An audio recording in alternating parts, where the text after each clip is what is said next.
silakan. Malah. Terima kasih. Oke. Marco, Saya. pekerjaan Anda apa sehari-hari, Mas Marco? Untuk saat ini saya masih wira swasta. Buka toko. Ada beberapa pekerjaan yang saya lakukan. Oke, jadi pekerjaannya ya freelance gitu Ya. ya, sendiri ya. Oke, di sini informasi yang kami dapatkan Anda menggunakan ilmu pelet atau ilmu pemikat gitu ya? Betul. Betul. Sudah lama? Jadi awalnya itu sebenarnya sih lebih kerasa dendam saya, Mas, pada wanita. Ketika saya terpikat sama salah seorang wanita saat itu masih zaman kuliah lah. Saya suka sama wanita yang akhirnya dia yang jual mahal gitu lah ya kan pada saat itu yang dia mikir saya tuh masih cupu. Terus lu nggak mungkin lah bisa dapetin gua gitu kan. Itu untuk beberapa kali. Untuk beberapa kali saya coba deketin masih juga kayak gitu. Akhirnya saya mikir, kalau seandainya emang gue nggak bisa dapetin lo, gue coba deh. Mungkin lo terlalu cantik buat gue. Dalam hati saya waktu itu saya ngomong kayak gitu. Lucu sih sebenarnya. Pada saat saya berpaling lagi sampai yang levelnya lebih rendah, sama juga. Tolak juga? Ditolak juga. Ngapain deketin gue kayak apa ya? Saya ngerasa kayak cewek tuh kayak jijik gitu sama saya. Saya punya teman deket. Punya teman deket yang kebetulan juga saat itu masih satu kosan sama saya. Gitu kan. Dia ngeliat nih, Marco, ya kalau seandainya gue mau kasih masukan nih sama lo nih, jujur ya, gue sakit hati sebenarnya ngeliat teman gue nih diginiin sama cewek. Gue ngeliat gelagat-gelagat nih cewek, kok kayaknya harus kita kasih pelajaran nih, kok dia bilang gitu kan. Maksud lo apa? Saya tanya. Kasih pelajaran kayak gimana? Udah lah, nggak usah macem-macem lah. Udah gini aja, gue udah punya guru. Pokoknya nanti lo naik mobil gue anterin sampai ke guru gue, lo konsultasi di sana, gitu kan. Sampai di sana, lu konsultasi, nanti lu pasti dapat jalan keluarnya. Kayak gitu loh, Mas. Akhirnya saya berangkat, saya berguru ke sana, sampai akhirnya saya dikasih jimat. Berhasil? Saya pakai berhasil. Dan caranya cukup mudah, gurunya cukup mudah, cuma ngasih tahu saya Gimana? kasih saya jimat nih. Kamu pegang, kamu pakai. Cara kerjanya itu hanya dengan saya berjabat tangan sama wanita, dan wanita itu pasti akan jatuh cinta sama saya. Sekarang apa tujuannya Anda untuk datang ke Menembus Mata Batin? Jujur saya udah ngerasa gerah, Mas, karena selepas saya nggak balik lagi ke sana dengan membawa apa yang si gurunya minta, itu udah mulai ada lagi nih kejadian-kejadian aneh yang menimpa saya. Punya pasangan nggak sekarang? Saat ini saya punya pasangan dan saya membawakan satu orang anak laki-laki dari istri saya. Oh, sudah menikah dan sudah punya anak? Ya. Jadi ya mungkin ya pengen ngelepas ini juga karena nggak mau justru nanti berakibat buruk ke keluarga. Betul, juga kali ya, karena sudah punya istri dan betul. punya anak gitu. Iya benar, Mas. Nggak mau dibayangin masa lalu ya. Benar, Mbak. Oke. Mudah-mudahan tujuan Anda bisa tercapai. Amin, ya Tuhan. Dan mudah-mudahan ya keluarga bisa baik-baik aja. Amin, ya Tuhan. Dan sebaiknya memang Anda cerita ke sahabat kami, dia adalah ya mungkin bisa membantu permasalahan Anda, bisa membantu juga memberikan solusi. Dia adalah seorang indigo. Ya. Kami persilahkan Roy Kiyoshi. Sebelumnya, tim Mata Batin sudah memberikan tanggal lahir dan nomor rumah partisipan kepada Roy Kiyoshi. Dengan mata batinnya, Roy akan membaca berdasarkan angka yang kami berikan. Marco terlahir pada tanggal 23 Maret 1985. Tinggal di sebuah rumah bernomor 19A. Sosok yang tidak percaya diri, sering dibully teman-temannya, dan penuh dengan dendam. Dia memiliki jimat untuk memperdaya perempuan. Dia juga sering menguras harta korban-korbannya.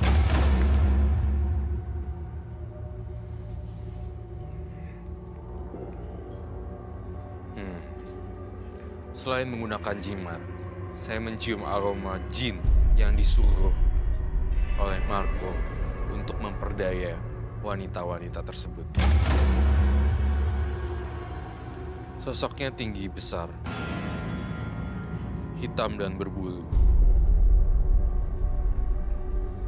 Tetapi bukan hanya genderuwo saja. Saya melihat di sini ada anak kecil juga berlarian ke sana dan kemari. saya mendengar tapak kaki anak-anak dan suara tangisan anak kecil.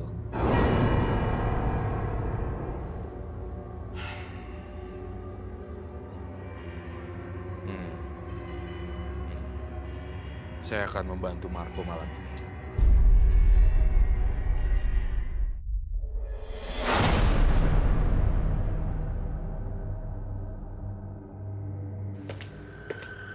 Halo. Malam, Roy. Selamat malam. Malam. Salam dulu.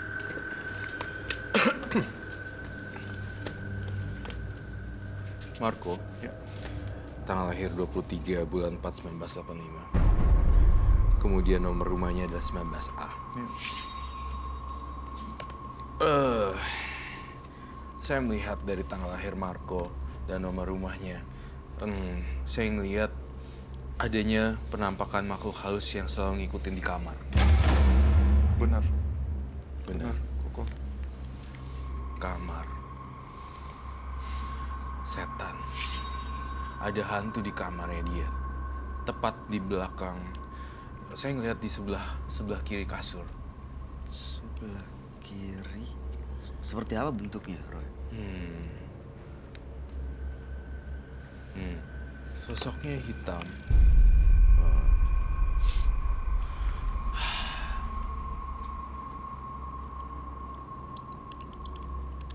Semuanya hampir hitam dan gelap. Dan kamu suka teriak-teriak ya? Kadang kau marah. Iya. Soalnya saya ngelihat ada teriakan yang kenceng sekali sama dia.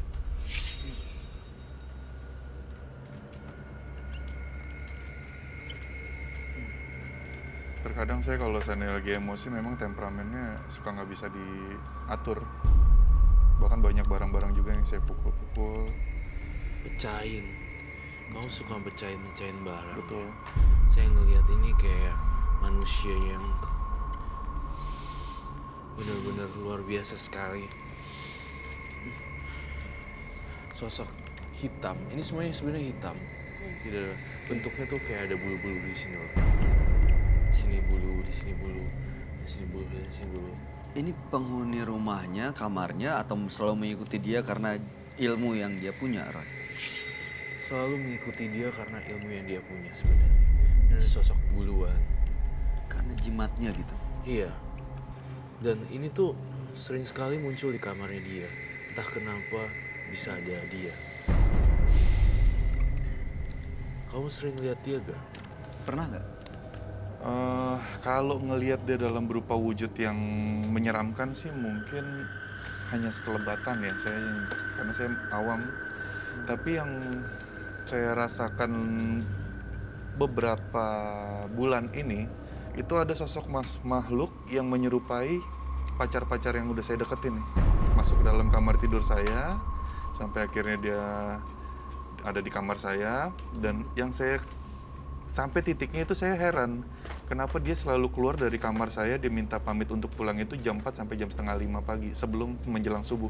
Akhirnya dia pulang dan lucunya satu kejadian, bukan satu kali sih, mungkin beberapa kali kejadian ini saya telepon lah, sebut saja namanya Dewi.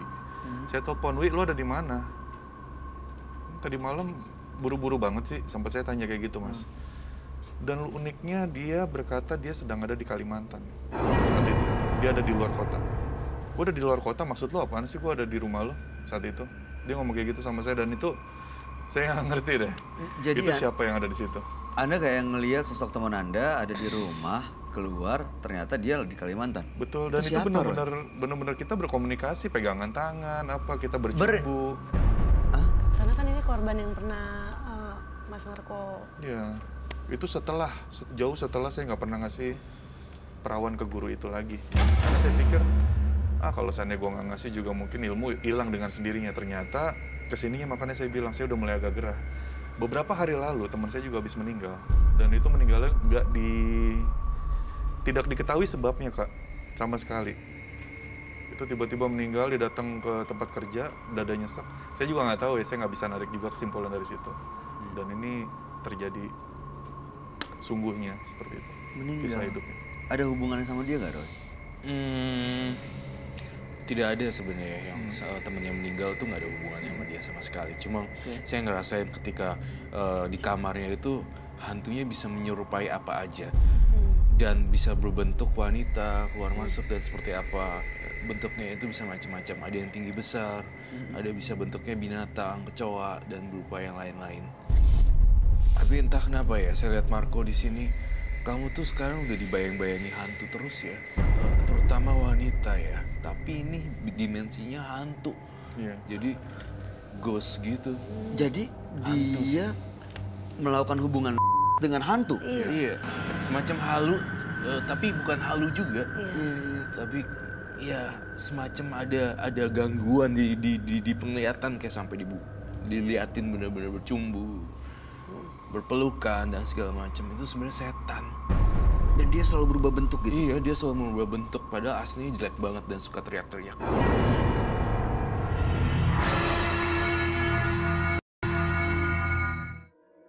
Tapi entah kenapa ya, saya lihat Marco di sini, kamu tuh sekarang udah dibayang-bayangi hantu terus ya.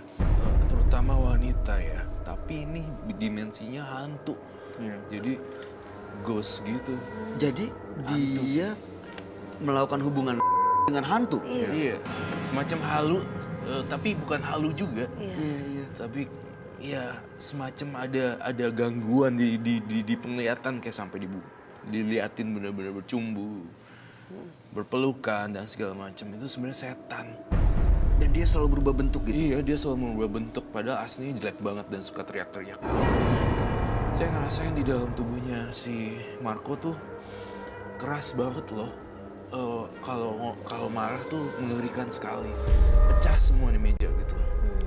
Itu bawaan dari si makhluk tersebut. Iya. Dan kalau saya detect lagi, Marco kayaknya bawa sesuatu ya. Iya. Apa Saya itu, hari ini Marco? bawa yang biasa saya pakai untuk mendekatkan diri dengan lawan jenis, berupa bulu perindu dan minyaknya. Saya malah ingin musnahkan barang itu. Oh, sisa dikit. Ya, Udah udah lama dipakai? sekali saya nggak pernah pakai. Setelah 6 bulan saya pakai cuman Dipakainya gimana caranya? dipakai di baju aja, Kak. Dipakai di baju, kadang saya pakai di tangan, kadang di leher. Dan memang Ini gak kayak minyak intensitasnya wangi nggak gitu banyak. Iya. Kayak minyak wangi. Dan selesai itu, setiap kali saya salaman sama wanita pasti Ngikut. Iya pasti sih. jatuh cinta. Bener. Saya lihat energinya barusan ada kayak racun cinta gitu loh, secara gaib. Itu di dalamnya ada apa tuh, Kak? Love poison gitu. Ada kayak bulu Sebutannya gitu ya. bulu perindu, ya. Bulunya. Iya, Panjang bulu gitu. perindu. Oh, jadi karena si itu bulu itunya yang buat Iya. jadi apa? Untuk melet ya? Betul, kalau secara mistisnya sih yang saya dikasih tahu sama guru saya, sebenarnya bulu perindu ini adalah rambut dari makhluk halus yang kita biasa sebut gondorwo. Oh, ini dia. Oke. Betul. Oh iya, tadi kan Iya. Kakak bilang banyak bulu kan, jadi Banyak salah satu. bulu. Jadi ada hubungannya antara ini sama itu, Roy? Iya benar. Dan tadi kan Sorry juga bilang ternyata banyak bulu. Bulu ini. Banyak korban yang sudah menjadi korban ya, Marco. Khususnya wanita-wanita dan dipelorotin uangnya. Iya kok, udah banyak. Dan memang tujuan saya itu hanya untuk mencari wanita yang cantik dan kaya raya. Ya lebih ke kayanya sih, saya pengen jajan, saya pengen lebih ke menaklukkan mereka. Karena saya punya dendam secara pribadi. Lu bisa ngelakuin gitu sama gua, kenapa nggak bisa gua ngetaklukin? Iya sih. Sampai akhirnya saya ngambil keputusan untuk ngikut sama teman saya. Udah kita bantai aja deh, kaum Hawa. Saya bilang, Jadi sedendam itu dengan kaum perempuan. ya, gitu. karena saya habis dibully mas, dibully, dihina. Lu nggak pantas lah ya, lalu ngaca dulu, selalu ngomong-ngomong kayak gitu. Padahal Oke. mungkin untuk seumuran saya sih itu hal yang biasa ya, tapi buat saya sakit hati banget. Tapi Kak Marco itu, maaf aku potong, Kak Marco itu memang membalasnya misalnya aku nolak kakak. Kakak balas ke aku apa karena ada dendam kakak itu asal perempuan lain ada itu Dendam saya ke kamu dulu, baru saya lampiaskan ke wanita-wanita lain. Jadi ambisi saya harus terpuaskan nih. Oke, nggak saya mau bisa tanya. dapet. Setelah menggunakan ini,